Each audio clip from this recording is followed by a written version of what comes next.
Another issue I'd like to talk about involving Ishiba, this again relates to the Assassin's Creed Shadows video game. Ishiba's weighed into controversy around the game. He was asked in the House about the controversy of the game, and to comment on it by another LDP politician. Ishiba has gladly weighed into this and has commented publicly on it. And he said, "We will not tolerate any acts that do not respect the culture and religion of a country." And Ishiba's commented on that and sort of weighed into the scandal. I believe the thing that happens in the game that this is in response to is the fact that you have the option.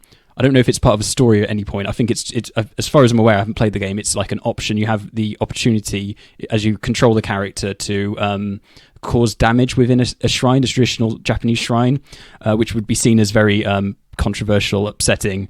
If it would happen in real life, of course. So it's sort of created a bit of controversy around there with the video game, and Ishiba's felt, he wants to or has to weigh in on this, having been asked in the House, and said, he considers that potential disrespect towards shrines to be, unacceptable, basically, and has criticised it. Now, of course, this is maybe a little bit more hot button because of the amount of incredible tourism that you have in Japan, which is fantastic for their economy.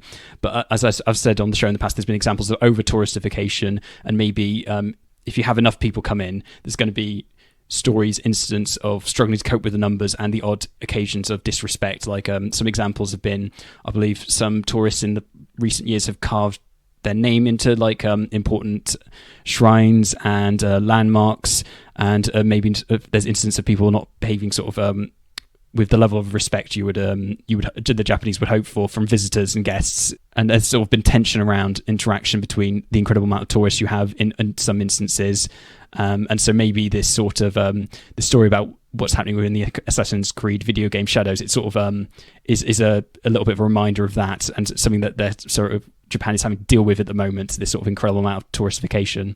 And so maybe that's why it's a little bit more hot button than it might be if this wasn't happening within Japan, this incredible amount of visitors and these occasional controversies that pop up.